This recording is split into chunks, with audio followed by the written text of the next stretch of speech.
গানের একটি লাইন আছে যে লুকোচুরি লুকোচুরি গল্প, তারপর হাতছানি অল্প।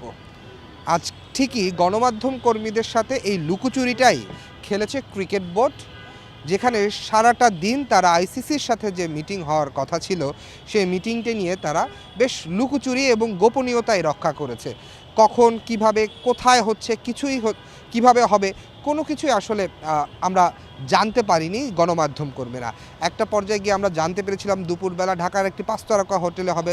সেখান থেকে কিছুক্ষণ পর আমরা জানতে পারি যে সেই স্থান পরিবর্তন হয়েছে। স্থান পরিবর্তনের পর আবার সময় পরিবর্তন হয়েছে।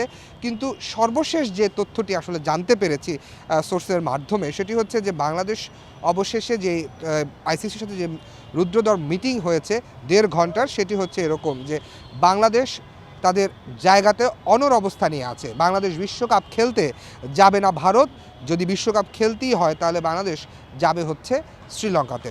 তার মানে হচ্ছে এই যে বেশ কিছুদিন যাবৎ যে আইসিসির সভাপতির সাথে বৈঠক হওয়ার পর থেকে যে চলমান যে সংকটটি ছিল বাংলাদেশের সাথে আইসিসির, সেই চলমান সংকটটা আসলে কিন্তু বিশ্বকাপ নিয়ে যে চলমান সংকট, সেই চলমান সংকট আসলে কিন্তু কাটেনি এবং কাটারও কোনো আসলে এই মুহূর্তে সুযোগ নেই, কারণ বাংলাদেশ তাদের নিজেদের জায়গাতে অবস্থান অনড় রেখেই তারা জানিয়েছে বিশ্বকাপ খেলতে তারা ভারতে যাবে না। নিরাপত্তা ইস্যুতে, যেখানে এক নিরাপত্তা নিয়ে মুস্তাফিজকে বাদ দেওয়া হয়েছিল, সেই নিরাপত্তা ইস্যুতে তারা বাংলাদেশও কিন্তু বিশ্বকাপ খেলতে যেতে চায়নি।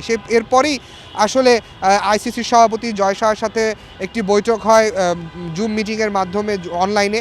সেই অনলাইনে মিটিংয়ের পরে কিন্তু প্রক্রিয়মান অবস্থায় বা সেই প্রক্রিয়ারই ধারাবাহিকতায় বাংলাদেশে কিন্তু এসেছিলেন আইসিসির প্রতিনিধি, এবং তার সাথেও যে মিটিং হয়েছে সেখানেও বাংলাদেশ তাদের নিজেদের অবস্থান পরিষ্কার করেছে। তারা কোনোভাবেই বিশ্বকাপ খেলতে ভারতে যাবে না, সেটি যেভাবেই হোক, কারণ নিরাপত্তা সবার আগে। শুধুমাত্র যে আসলে ভারতে 15 জন বাংলাদেশ ক্রিকেটার যাবে বিষয়টি এরকম না, কারণ এর সাথে দর্শকদের একটি বিষয় আছে, গণমাধ্যম কর্মীদের যাওয়ার একটি বিষয় আছে। তবে দিন শেষে একটিই কথা, অনেক লুকোচুরি হয়েছে বিসিবির সাথে আজ সারাদিন গণমাধ্যম কর্মীদের সাথে। তবে লুকোচুরির সর্বশেষ ফলাফল হচ্ছে যে বাংলাদেশ বিশ্বকাপে খেলতে না যাওয়াটাই এখন পর্যন্ত তাদের নিজেদের অবস্থানে অনড় রয়েছে। এখন দেখার অপেক্ষা আইসিসি তাদের কী সিদ্ধান্ত জানায়, সেই সিদ্ধান্তের জন্যই আমরা হয়তো অপেক্ষা করব। রাশেদ অমিত, দেশ টিভি, ঢাকা।